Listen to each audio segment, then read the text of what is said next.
بسم اللہ الرحمن الرحیم۔ السلام علیکم۔ A1 ٹی وی کی جانب سے پروگرام ٹیلنٹ ہنٹ میں خوش آمدید۔ میں ہوں آپ کا میزبان احسن بشیر شیخ، اور میرے ساتھ اسٹوڈیو میں آج میرے مہمان موجود ہیں جہانزیب عزیز۔ جہانزیب صاحب السلام علیکم اور welcome to the studio. Thank you very much for having me on your show. یہ ہمارے لیے خوش نصیبی ہے کہ جہانزیب صاحب آج کل پاکستان میں ہیں، اور جو ہی ہمیں یہ پتہ چلا کہ وہ پاکستان میں آئے ہوئے ہیں تو ہم نے فوری طور پہ یہ جانا اور محسوس کیا کہ آپ کی ملاقات ان سے ضرور کروائی جائے۔ میرے مہمان نہ صرف ایک ٹیلنٹڈ شخصیت ہیں بلکہ بہت ہی خوبصورت انسان بھی ہیں جو دل کے بہت اچھے ہیں۔ انہوں نے اپنی زندگی کے اندر بہت ساری چیزیں کی ہیں۔ آج ہم پروگرام سے پہلے یہ بات کر رہے تھے کہ ان کو ایکسپلین کرنا یا ان کے کاموں کے بارے میں بتانا ہمارے اس پروگرام ایک نشست کے اندر ممکن نہیں ہے، لیکن پھر بھی ہم کوشش کریں گے کہ ہم جتنے زیادہ سے زیادہ ہم ایک نشست کے اندر ہم بات چیت کر سکیں وہ ہم کریں۔ Ladies and gentleman, let me just try to introduce my guest like this کہ میرے مہمان ایک رائٹر ہیں، ایک پینٹر بھی ہیں، وہ پبلک ہیلتھ اسپیشلسٹ بھی ہیں، وہ پروڈیوسر بھی ہیں، اور وہ کالمنسٹ بھی ہیں۔ اب ہمیں شروع کرنے کے لیے واقعی دقت ہو رہی ہے کہ ہم ان سے بات چیت کو شروع کہاں سے کریں، لیکن میں یہ سمجھتا ہوں کہ دیکھنے والوں کے لیے اور سننے والوں کے لیے جو آج کل کے سب سے زیادہ قریب ترین لوگوں کے کچھ چیز ہوتی ہے وہ ہے ان کی ذاتی صحت، تو ہم اس صحت سے بھی بات چیت کر سکیں گے۔ لیکن اس سے پہلے کہ میں سوال کروں، میں جہانزیب سے یہ کہنا چاہوں گا کہ جہانزیب صاحب، how would you explain your self? آپ ہمیں اپنے بارے میں کچھ بتائیے اور پھر سلسلہ گفتگو کا وہاں سے آگے ہم جاری کریں گے۔ Jahanzeb please, I would request you to just tell viewers کو کہ آپ کی اتنی کچھ چیزیں جو میں نے بتائیں ان میں آپ کی دل سے سب سے زیادہ قریب کون سی ہے، اور how will you explain your self? یہی سوال میرا ایک بہت ہی اچھے دوست تھے، بڑے باکمال شاعر سید آل عمران، ان کی رحلت ہوگی کچھ عرصہ پہلے، اللہ تعالیٰ انہیں غریق رحمت کرے۔ انہوں نے مجھ سے پوچھا تھا کہ یہ بتاؤ کہ اصل میں جہانزیب کیا ہے، تو جو میں نے ان کو جواب دیا تھا وہی آپ کے ساتھ بھی شیئر کر دوں۔ میں نے کہا تھا کہ جہانزیب ایک اپنے بارے میں خوش فہمی بلکہ بہت ساری غلط فہمیوں میں مبتلا ایک آئیڈلسٹ قسم کا آوارہ گرد ہے۔ تو یہ جو کچھ بھی میں نے کیا، آپ یوں سمجھیے کہ مجھے کسی شاید ایک جگہ پہ چین نہیں آیا، اور یہ میری آوارہ گردی کی ایک کہانی ہے کہ جس میں آپ کو یہ سارے شیڈ نظر آ رہے ہیں۔ اچھا جہانزیب، آپ نے بہت ساری کتابیں لکھی، وہ کون کون سی ہیں اور ان کے بارے میں ہمیں کچھ بتائیے۔ آج میں کم بولوں گا آپ کو کیونکہ وقت کی قلت کی وجہ سے I would like to listen more from you. تو کتابیں کون سی آپ نے لکھی اور ان کے بارے میں کچھ ہمیں بتائیے۔ ایکچولی میں اگر مجھ سے پوچھا جائے تو میں ذاتی طور پہ لکھنا پڑھنا ہی میرے لیے سب سے زندگی میں امپورٹنٹ رہا، لیکن اپنے پیشہ ورانہ فرائض کی وجہ سے مجھے ٹائم بہت کم ملتا تھا کہ میں اس کے اوپر زیادہ توجہ دے سکوں۔ تو میری پہلی کتاب ایک دفعہ کا ذکر ہے، 1993 میں پبلش ہوئی تھی۔ اس وقت میں ابھی ایئر فورس میں تھا اور فلائٹ لیفٹننٹ تھا، اور اب بہت یہاں پہ میں کاٹوں گا، لیڈیز اینڈ جینٹلمین، سوری، یہ میں آپ کو بتانا ہی بھول گیا کہ جہانزیب ایک ایئر فورس آفیسر ہیں اور وہ ایئر فورس سے ریٹائر ہوئے ہیں، اور یہ ایک اور فیدر ہے ان کی کیپ کے اندر۔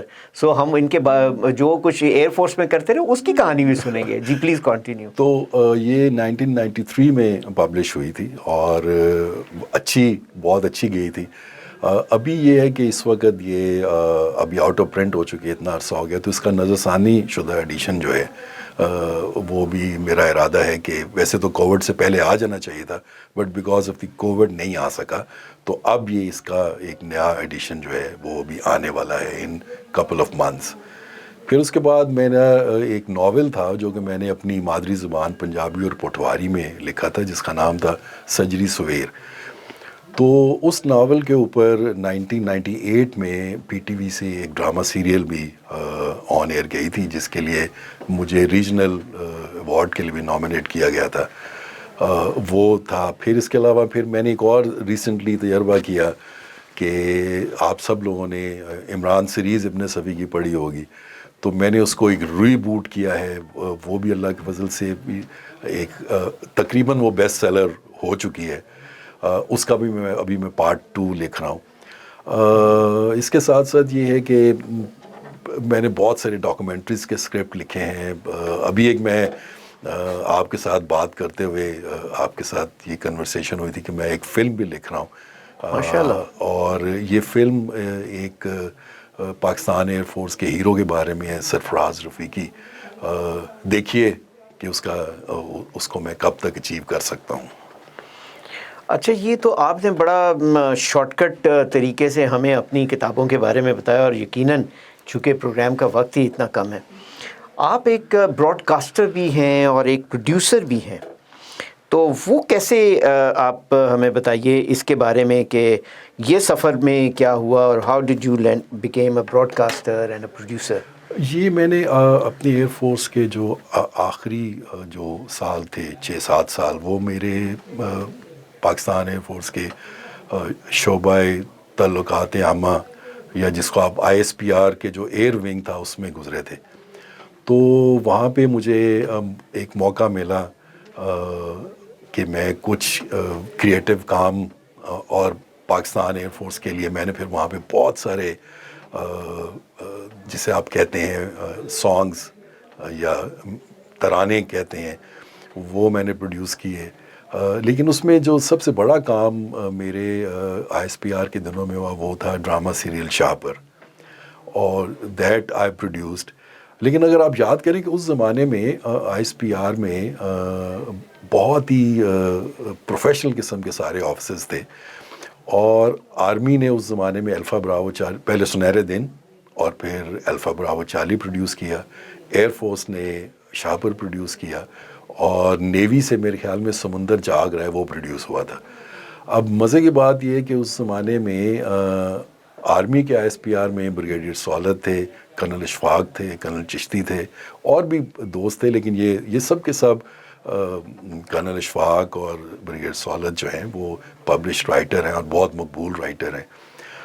ایئر فورس کے جو ونگ تھا اس میں تھا, میرے استاد محترم گروپ کیپٹن سلطان محمود حالی تھے, ونگ کمانڈر جو بعد میں گروپ کیپٹن ریٹائر ہوئے ثاقب شفیع تھے, اسکواڈرن عدنان تھے جو بعد میں ایئر کموڈور ہو کے ریٹائر ہوئے. اسی طرح نیوی کے اندر روشن خیال صاحب جناب حمایت علی شاعر کے جو بیٹے وہ تھے. تو میں کن کن کا نام لوں, تو اس زمانے میں میری بہت ساری پروڈکشنز جو ہیں وہ ایک لمبی لائن ہے کہ ابھی وہ میں اس کو کیا لسٹ کروں, وہ میں نے کی تھیں. اور لیکن شاہ پر جو ہے وہ سب سے بڑی تھی, اور شاہ پر کی پروڈکشن کے اوپر مجھے مصور ایوارڈ بھی ملا تھا. ماشاءاللہ. سو ایک ایوارڈ ونر بھی ہیں اور مصور ایوارڈ بھی آپ کو ملا.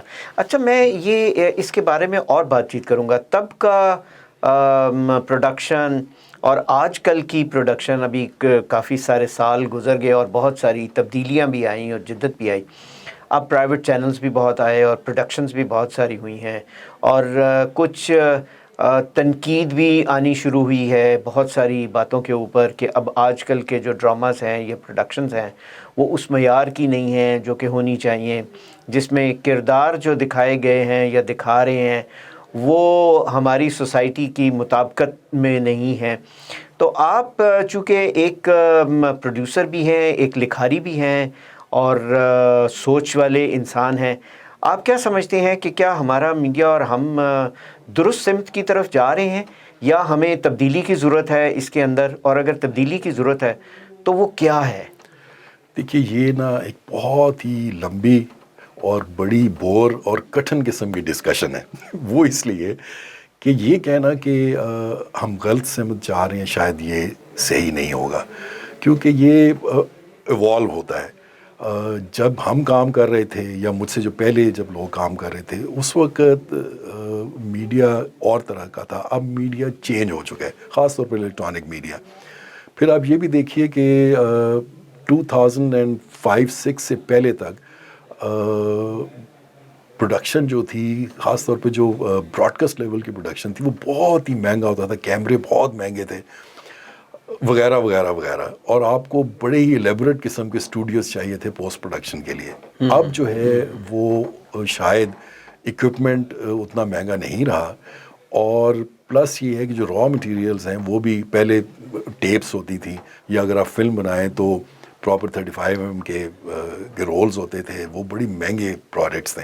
اب شاید اس طرح کا نہیں رہا, اب آپ ڈیجیٹل پہ ریکارڈ کرتے ہو, کمپیوٹر پہ اس کو لے کے جاتے ہو, اور اس میں کوئی جنریشن یا جسے آپ کہیں کوالٹی کی لاسز نہیں ہوتی, تو اب پروڈکشن شاید اتنی مہنگی نہیں رہی. تو یہ تو ایک بہت بڑا چینج ہے. اب ہوتا یہ ہے کہ جب بھی اس طرح کی جب بھی ٹیکنالوجی چینج ہوتی ہے تو اس کے ساتھ ساتھ جو کانٹینٹ بھی پھر چینج ہوتا ہے. تو میرا خیال یہ ہے کہ اس وقت جو بھی پاکستان کی اسکرینوں پہ آپ کو نظر آ رہا ہے, and I will restrict myself only to entertainment and that too the drama, وہ ایک ہم ایوالونگ اسٹیج کے اوپر ہیں. اینڈ آئی ایم شیور جتنا پاکستان کے اندر talent on screen and behind the screen موجود ہے, انشاءاللہ یہ بہتری کی طرف چل پڑے گا. میں نہیں کہہ رہا کہ ابھی بہتری کی طرف نہیں ہے, بہت اچھے, مجھے تو کم موقع ملتا ہے, لیکن جو بھی میں نے ڈرامے ابھی کچھ دیکھے ہیں, آج کل میں ایک پریزاد, میں نے اس کی 2-3 قسطیں دیکھی ہیں, اس کی پروڈکشن ویلیوز امیزنگ ہیں, اور مجھے حیرت ہوتی ہے کہ اتنی بڑی پروڈکشن جو ہے وہ ٹیلی ویژن کے لیے ہو رہی ہے. اور اس طرح اور بھی میں نے کچھ دیکھی ہے, تو مجھے تو لگتا ہے کہ ہماری پروڈکشن اچھی ہوئی ہے, خراب نہیں ہوئی. البتہ یہ کہنا کہ کانٹینٹ کے اندر کچھ کنٹروورشل چیزیں ہو گئی ہیں, وہ ہمیشہ ہوتی ہیں. اور I think as a person who believes in freedom of speech, اگر کوئی اس میں کنٹروورشل چیز ہے بھی تو ہمیں اتنا ٹالرنٹ ہونا چاہیے کہ ہم ان کو ایبزارب ان چیزوں کو کر سکیں. اچھا جہاں سے ہم جب اسکول کالج میں ہوا کرتے تھے تو کچھ اس وقت black and white T V تھا, اور بلیک اینڈ وائٹ کے ہوتے ہوئے بھی ایسے ڈرامے ہوتے تھے کہ جب ان کا وقت یا آتا تھا کہ اس کے چلنے کا, اس کی قسط کے چلنے کا, تو سڑکیں بالکل خالی ہو جاتی تھی. خدا کی بستی جیسے ایک ہے, اور بہت سارے نام شاید مجھے ابھی اس وقت ذہن میں نہ آ رہے ہوں, تو خالی ہو جاتا تھا. لیکن وہ چیز اب نظر نہیں آتی.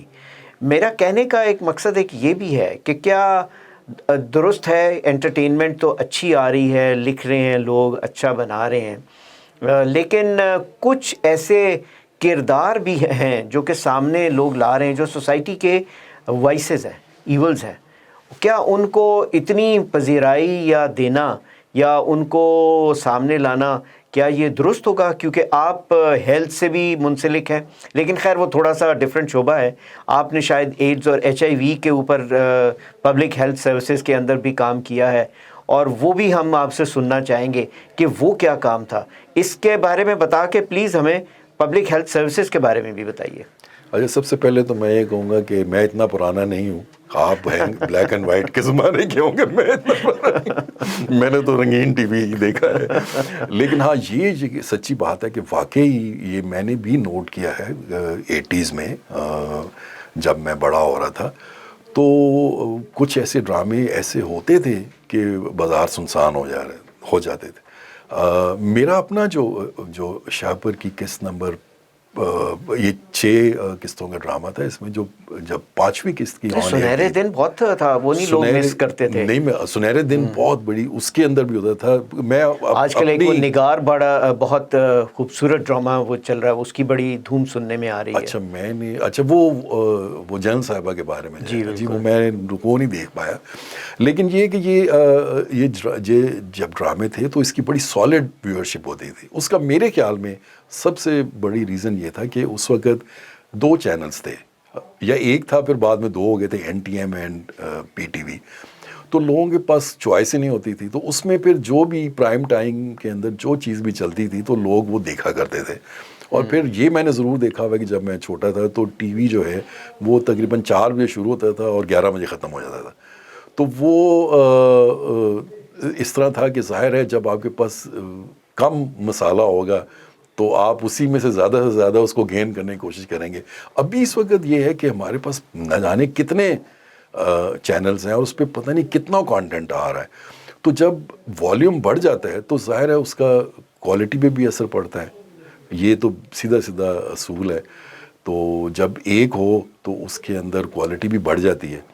ایک البتہ میں ضرور یہ بات کہوں گا کہ جو پرانے خاص طور پہ ٹی وی کے جو پرانے پروڈیوسرز ہیں، محمد نثار حسین، آغا ناصر، میں کس کا نام لوں، وہ بہت ہی پروفیشنل لوگ تھے، اور وہ بڑا سینما، یاور ایاد صاحب، یہ سب لوگ نا بڑا سینما، یہ سب لٹریچر کے لوگ تھے، سینما کے لوگ تھے، یہ بلند ادب اور فائن جو جس کو ہائی کلچر کہتے ہیں، ان سب سے یہ لوگ فیملیئر تھے. تو وہ پھر جو چیز کرتے تھے وہ پھر آپ کو اسکرین پہ نظر آتی تھی. اچھا، یہ میرا ہرگز یہ کہنے کا مطلب نہیں ہے کہ آج کل کے جو ینگسٹرز کر رہے ہیں وہ یہ نہیں ہیں، وہ بھی ماشاءاللہ سے اتنے ہی اچھے ہیں. لیکن جس طرح میں نے پہلے آپ کے سوال کے جواب میں کہا کہ we are evolving, and I am sure یہ ایوولوشن آہستہ آہستہ بڑھے گا، اچھا ہوگا. بالکل. Now coming to the last part of your question کہ کچھ کیریکٹرز کو ہم زیادہ دے رہے ہیں پذیرائی یا ان کو دکھا رہے ہیں کہ جو شاید ایسا نہیں ہونا چاہیے. وہ آئی وڈ سے کہ کیونکہ بہت زیادہ جو ہے ہمارے جو ڈرامے یا کانٹینٹ، جو ڈرامہ نہیں میں کہوں گا، وہ چلا گیا ہے مارکیٹنگ کے لوگوں کے ہاتھ میں. تو جو مارکیٹنگ کے لوگ جو آپ کو فیڈ بیک دیتے ہیں، تو آپ اس فیڈ بیک کے اوپر ظاہر ہے بہت سارا کام کرتے ہیں. تو پرابلی یہ ہو سکتا ہے میں غلط ہوں، لیکن مجھے بتایا گیا ہے جو میرے دوست جو کام کر رہے ہیں اس میں یہ ہے کہ ویورشپ جو ہے وہ فیملی انٹریگز کی یا یہ جو ساس بہو کی لڑائی، نند جھگڑے، اس کی زیادہ ہے. تو شاید اس لیے اس کو دکھایا جا رہا ہے. بٹ مجھے پکا یقین ہے کہ یہ with the passage of time یہ آہستہ آہستہ اچھا ہو جائے گا. یہ بات تو آپ کی بالکل درست ہے، اور میں اس پہ ایگری بھی کرتا ہوں کہ اصل میں میرے ذہن میں دو باتیں آتی ہیں کہ ایک تو یہ ہے کہ کمرشل پوائنٹ آف ویو ایک ہے، اور دوسرا ایک ہے جو کہ اصلاح کا ایک پہلو اور ہے. آپ جیسے اچھے جو لکھاری ہیں، جو لکھنے والے ہیں، وہ اصلاح کو تو سامنے رکھتے ہی ہیں، لیکن وہ دوسری چیز کو، کمرشل اور انٹرٹینمنٹ کو بھی مد نظر رکھ کے بلینڈ کرنا پڑتا ہوگا. مجھے یہ بتائیے، ایک رائٹر جو ہے جب یہ کام کرنے بیٹھتا ہے تو وہ اس کو کتنا وقت لگتا ہے، اور وہ کن کن سٹیجز سے گزرتا ہے؟ آپ ان سٹیجز سے یقیناً گزرتے ہوں گے، اور گزرتے ہیں، اور ابھی گزر رہے ہوں گے کہ جب آپ لکھتے ہیں وہ کیا سٹیجز ہیں، اور اس میں کیسے آپ کرتے ہیں اس چیز کو؟ اچھا، یہ آپ نے ایک بہت ہی بڑا سوال پوچھ لیا ہے، اور آپ جیسے انسان سے یہ سوال پوچھنا بنتا تھا. میں تو خیر اتنا یہ تو جو نقاد ہوتے ہیں، جو بہت زیادہ پڑھے لکھے لوگ ہوتے ہیں، ان کے پاس ہوتا ہے. لیکن بہرحال یہ ہے کہ کیونکہ میں لکھتا ہوں تو میں اس پروسیس سے یقیناً گزرتا ہوں. آپ دیکھیے، ایک میرے فیوریٹ رائٹر ہیں گیبریل گارسیا مارکیز. انہوں نے ایک ان کی بہت مشہور کتاب ہے، ہی از اے نوبیل پرائز ونر. ان کا ناول ہے 100 Years of Solitude. تو وہ انہوں نے بتایا کہ اس کے کریکٹرز کو سوچتے ان کو تقریباً 10-15 سال لگ گئے.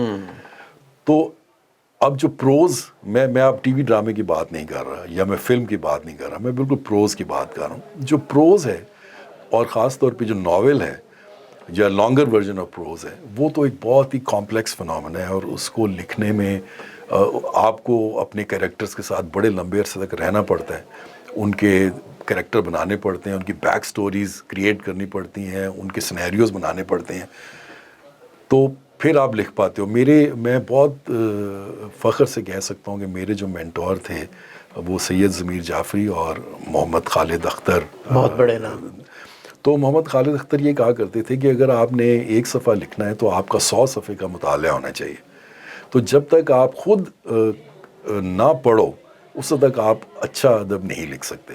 تو ایک تو اس کا یہ پہلو ہے. دوسرا اس کا ایک پہلو یہ بھی ہے کہ مثلا خالد اختر صاحب کہتے تھے کہ اسپونٹینٹی بہت امپورٹنٹ ہے.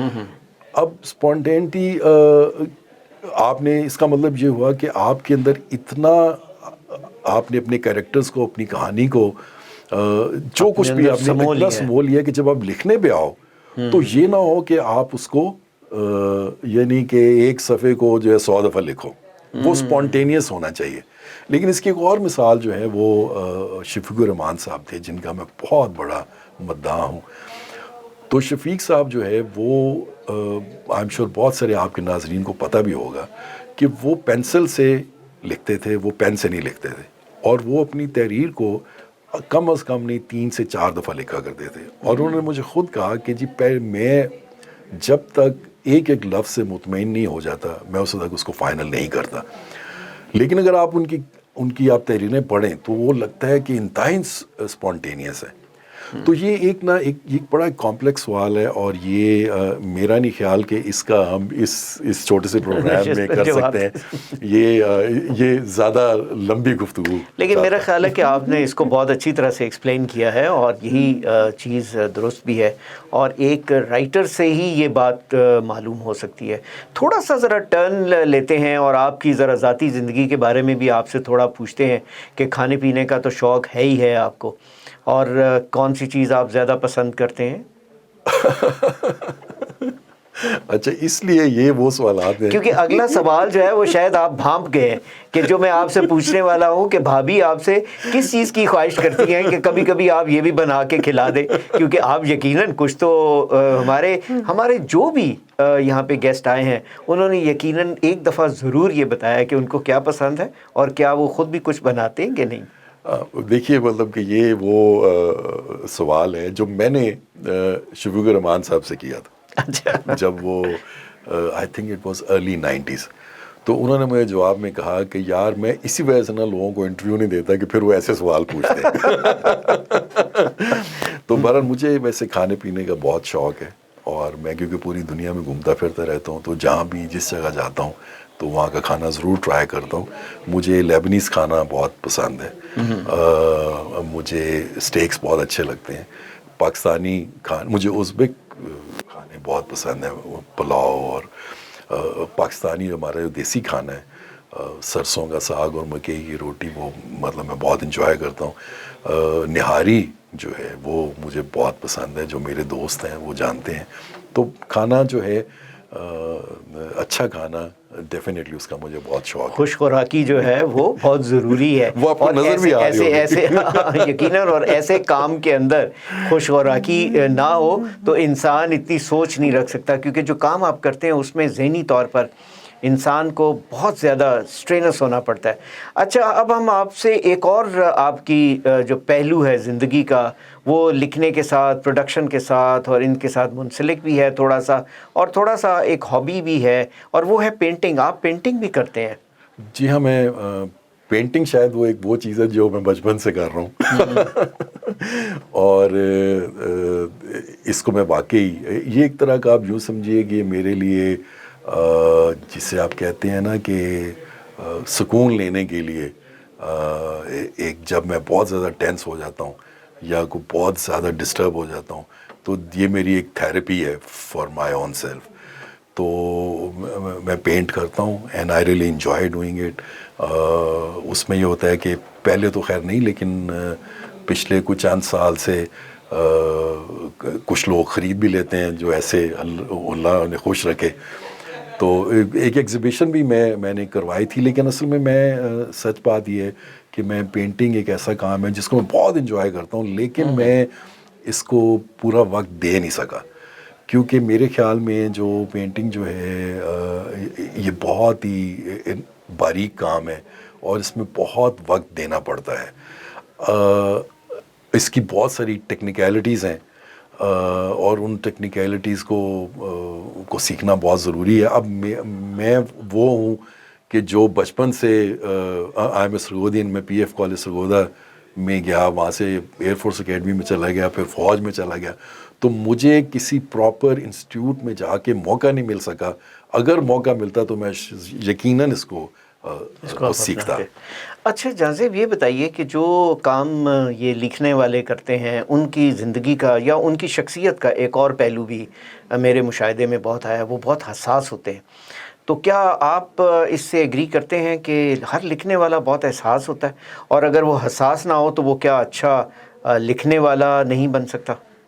دیکھیے اب حساس جو ہے اس کے نا, اس کو آپ ایک وہ نیگیٹو بھی ہوتا ہے پازیٹیو بھی ہوتا ہے. آئی ڈونٹ نو کہ آپ اس کو کس میں کہہ رہے ہیں, لیکن تمام وہ لوگ جو لکھتے ہیں ڈیفینیٹلی پازیٹیو, کیونکہ حساس لوگ جو ہیں وہ بہت خوبصورت ہوتے ہیں, وہ ہے دل کے بہت اچھے ہوتے ہیں. میں یہ کہوں گا کہ آبزروینٹ بہت ہوتے ہیں. وداؤٹ پراپرلی آبزرو کیے بغیر اور چیزوں کو محسوس کیے بغیر آپ اچھا لکھ نہیں سکتے.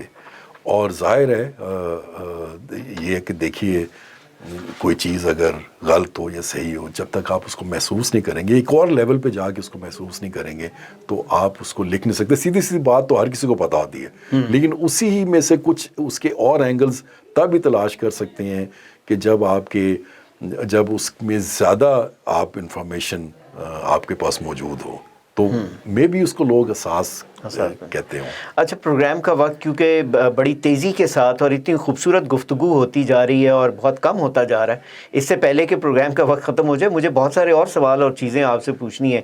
آسٹریلیا میں ایک آپ نے کچھ کام کیا ہے اور وہ ایک تھیٹر ہے جو کہ ہیلتھ کے سے ریلیٹڈ ہے. What is that? وہ ذرا ہمیں اس کے بارے میں بتائیے. اچھا، بہت مختصراً اس طرح تھا کہ آسٹریلیا میں ان کے جو تھا محکمہ ہیلتھ ڈپارٹمنٹ کے لیے کام کرتا تھا، اور میں ان کی جو ہیلتھ ایجوکیشن کے لیے کام کرتا تھا. تو میں جب پاکستان میں تھا تو HIV اینڈ ایڈس کے لیے ہم نے ایک اسٹریٹ تھیٹر ڈیولپ کیا تھا. اب وہ میرے پاس تجربہ موجود تھا، تو وہاں پہ انہوں نے مجھے ٹاسک دیا کہ جو ینگسٹرز ہیں وہاں پہ الکوہول اور ڈرگس کا جو استعمال ہے وہ ایک بہت بڑا ایشو ہے. تو انہوں نے کہا کہ ہم نے ان ینگسٹرز کے لیے ہم کچھ کرنا چاہتے ہیں. تو میں نے اپنا وہی اسٹریٹ تھیٹر کا آئیڈیا وہاں دیا، and then we developed rovers theatre. Rovers theatre یہ ہوتا ہے کہ وہ ٹریولنگ تھیٹر ٹائپ چیز ہوتی ہے. تو ہم نے وہی جو ینگسٹرز تھے ہم نے ان کو اکٹھا کیا، ان کو بٹھایا، اور ہم سب نے مل بیٹھ کے اس کا اسکرپٹ بنایا، یعنی پارٹیسپیٹری اسکرپٹ تھا. اس کے بعد ہم اس تھیٹر کو لے کے جاتے تھے، وہاں پہ شاپنگ سینٹرز میں لوگ آتے ہیں یا میلے ٹھیلے وہاں پہ بہت سارے ان کے رورل ایریاز میں ہوتے ہیں، وہاں اس کو ہم پرفارم کرتے تھے، اور ساتھ ساتھ جو بھی مٹیریلز ہوتے تھے وہ وہاں لوگوں میں ڈسٹریبیوٹ بھی کرتے تھے. پھر وہاں پہ اس کی ایک ہیلپ لائن تھی، وہ اس کی ہم ترویج کرتے تھے. تو وہ اس طرح کا ایک تھیٹر تھا جو کہ بہت سکسیزفل گیا. تو اب مجھے پتہ چلا ہے کہ وہ شاید کسی اور بھی پروگرام نے بھی پک کیا ہے. بہرحال یہ میں نے نیو ساؤتھ ویلز ایک آسٹریلیا کی سب سے بڑی اسٹیٹ ہے، اس کے جو رورل ایریاز میں یہ روورز تھیٹر وہاں کے لیے ڈیزائن کیا تھا. اچھا، کچھ کتابیں اور کچھ پروڈکشن کی چیزیں بھی جو ہیں وہ آئی ہیں ساتھ، وہ ذرا ہمیں دکھانے کا موقع یہاں پہ ملے گا، ہم دکھا سکیں گے کہ یہ ایک وہ ہے جس کا ذکر ہوتا رہا ہے شاپر، اور یہ اس کا پوسٹر ہے، یہ اس کا پوسٹر ہے، یہ ایک ان کی کاوش تھی، اور یہ ایک دفعہ کا ذکر کی ایک دفعہ کا ذکر اس کا ٹائٹل ہے، یہ ہے. اور یہ جو عمران کون، اور عمران کون، یہ کتاب جو ہے یہ میں کہوں گا کہ آپ سب کے لیے بھی کہ آپ لیجئے اور پڑھیے اس کو، یہ بہت دلچسپ ہے. اس کا بھی پارٹ 2 بھی آنے والا ہے. پارٹ 2 بھی آنے والا ہے. اگر ٹائم ہے تو میں اس کے بارے میں ایک بات جی ضرور ضرور ضرور ضرور. وہ یہ ہے کہ اوور دی ایئرز پاکستان میں ایک جو ایشو ہے کہ ہمارا پاکستانیوں کا کتاب کے ساتھ رشتہ وہ دن بدن کم ہوتے ہوتے اب تو تقریباً منقطع ہی ہو گیا ہے. اور ہم لوگ خاص طور پہ اردو میں ہم کتابیں شاید پڑھتے ہی نہیں اور خریدتے تو بالکل بھی نہیں ہیں. اب ہو یہ رہا ہے کہ اگر آپ نوٹ کریے تو دن بدن جو لٹریچر کی کتابیں ہیں وہ کم ہو رہی ہیں، خاص طور پہ نثر کی، شاعری کی ہو رہی ہیں، لیکن نثر کی لکھنے والے دن بدن کم ہوتے جا رہے ہیں. اب وہ کم اس لیے ہو رہے ہیں کہ وہ بیچارے لکھتے ہیں، وہ کتاب 500 یا 1000 چھپتی ہے، وہ پھر بکتی نہیں. تو یہ جو ہے اور یہ دیکھیے کہ کوئی بھی معاشرہ، کوئی بھی صحت مند معاشرہ وہ کتاب سے رشتے کے بغیر اپنی صحت کو مینٹین نہیں کر سکتا. کریٹیوٹی سب سے بڑی، میرے خیال میں غلط بھی ہو سکتا ہوں، لیکن سب سے بڑی کریٹیوٹی آپ کو کتاب سے ہی ملتی ہے. آج جو انسانی ترقی جو ہے اس کی وجہ جو ہے کتابیں ہیں، کتابیں پرنٹ ہوئیں. آپ نوٹ کریے جب کتابوں کی پرنٹنگ ہوئی اس کے بعد سے نالج جمع ایکومولیٹ ہونا شروع ہوئی اور ٹرانسفر ہوئی، ورنہ پہلے سارا زبانی کلامی تھا. تو ہم جب تک اپنے پاکستان میں تو بہت کچھ کرنے کی ضرورت ہے. میرے خیال میں ایک کتابوں کے ساتھ رشتہ جو ہے کسی طریقے سے بحال کرنا بہت ہی ضروری ہے. کتابیں ہمیں پڑھنی چاہیے اور ہمیں اپنے رائٹرز کو سپورٹ کرنا چاہیے. ہو یہ رہا ہے کہ جو نئی کتاب آتی ہے وہ لوگ PDF کے اوپر آپس میں شیئر کر لیتے ہیں. پاکستانیوں نو پتہ نہیں کی گل ہے کہ یہ نہ کتاب دے تے پیسہ خرچ نہیں کرن گے, جائیں گے بازار میں 5,000 کے تکے کھا لیں گے, 500 روپے کی کتاب نہیں خریدیں گے. حالانکہ کتاب جو ہے اپنے لیے بھی اور اپنے بچوں کے لیے, اپنے دوستوں کے لیے سب سے خوبصورت تحفہ ہو سکتا ہے. بہت خوبصورت بات کی جہاں زیب نے کہ کتاب کے ساتھ جو رشتہ ہے وہی اصل رشتہ ہے, اور نالج بھی اور ذہن کو کھلنے کے لیے کتاب کا پڑھنا بہت ضروری ہے. امید کرتے ہیں کہ آج کا پروگرام آپ کو بہت کچھ سکھایا ہوگا اس میں, اور آپ کو بہت لطف آیا ہوگا, اور آپ بہت خوش ہوئے ہوں گے ایک ایسے انسان سے مل کے جن کے اندر بہت ساری صلاحیت تھی.